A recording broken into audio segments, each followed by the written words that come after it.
ಗಾಂಧಾರಿ ವಿದ್ಯೆನ ಕಲಿಯೋದ್ರಿಂದ ಮಕ್ಕಳಿಗೆ ಏನು ಲಾಭ ಆಗುತ್ತೆ, ಯಾಕೆ ಕಲಿಬೇಕು, ಈ ಪ್ರಶ್ನೆ ಸಾಕಷ್ಟು ಪೇರೆಂಟ್ಸ್ಗಿದೆ. ಬರೀ ಕಣ್ಣು ಕಟ್ಕೊಂಡು ನೋಡೋದಕ್ಕೆ ಸಾಧ್ಯ ಆದರೆ ಸಾಕ, ಕಣ್ಣು ಕಟ್ಕೊಂಡು ಕಲರ್ಸ್ ಐಡೆಂಟಿಫೈ ಮಾಡೋದಕ್ಕೆ ಸಾಧ್ಯ ಆದರೆ ಸಾಕ, ಕಣ್ಣು ಕಟ್ಕೊಂಡು ಸೈಕಲ್ ಹೊಡೆದ್ರೆ ಸಾಕ? ಖಂಡಿತವಾಗ್ಲೂ ಇಲ್ಲ. ಇದರ ಉದ್ದೇಶ ಮಕ್ಕಳು ಕಣ್ಣು ಕಟ್ಕೊಂಡು ಕೆಲಸ ಮಾಡಲಿ ಅನ್ನೋದಾಗಲಿ ಅಥವಾ ಮಕ್ಕಳು ಈ ಮ್ಯಾಜಿಕಲ್ ಟ್ರಿಕ್ನ ಕಲಿಯೋದಾಗಲಿ ಅಂತಲ್ಲ. ಫಸ್ಟ್ ಆಫ್ ಆಲ್ ಇದು ಮ್ಯಾಜಿಕಲ್ ಟ್ರಿಕ್ ಅಲ್ಲವೇ ಅಲ್ಲ. ಋಷಿ ಪ್ರಣೀತ ರಾಜವಿದ್ಯೆ ಆದಂಥ ಗಾಂಧಾರಿ ವಿದ್ಯೆನ ಕಲಿಸೋದ್ರ ಮೂಲಕ ಮಕ್ಕಳಲ್ಲಿ ಸಿಕ್ಸ್ ಸೆನ್ಸ್ ಅಂದರೆ ಅವರ ಥರ್ಡ್ ಐನ ಆ್ಯಕ್ಟಿವೇಟ್ ಮಾಡಿ ಅವರ ಇಂಟ್ಯೂಷನ್ ಪವರ್ನ ಹೆಚ್ಚಿಗೆ ಮಾಡ್ತೀವಿ. ಈ ಪ್ರೊಸೆಸ್ಸಿಂದಾಗಿ ಅವರ ಓದಿನಲ್ಲಿ ಗಮನ ಹೆಚ್ಚಿಗೆ ಆಗುತ್ತೆ. ಎರಡನೇದು ಅವರ ಹಠ ಕಡಿಮೆ ಆಗುತ್ತೆ. ಮೂರನೇದು ಅವರಲ್ಲಿ ಸೆಲ್ಫ್ ಕಾನ್ಫಿಡೆನ್ಸ್ ಬಿಲ್ಡ್ ಆಗುತ್ತೆ. ನಾಲ್ಕನೇದು ಎಕ್ಸಾಮ್ ಫಿಯರ್ ಕಂಪ್ಲೀಟ್ಲಿ ಹೋಗ್ಬಿಡುತ್ತೆ. ಸೊ ಆದ್ದರಿಂದ ಸಾಕಷ್ಟು ಮಕ್ಕಳು ಇವತ್ತಿನ ಡೇಟಲ್ಲಿ ತಮ್ಮ ಅಕಾಡೆಮಿಕ್ ಕರಿಯರಲ್ಲೂ ಕೂಡ ತುಂಬ ಚೆನ್ನಾಗಿ ಪರ್ಫಾರ್ಮ್ ಮಾಡೋದಕ್ಕೆ ಇದರಿಂದ ಸಾಧ್ಯ ಆಗ್ತಾ ಇದೆ.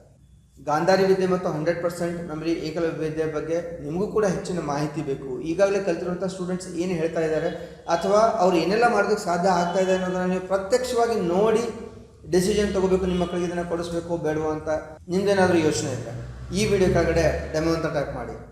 ಜೈ ಗುರುದೇವ್.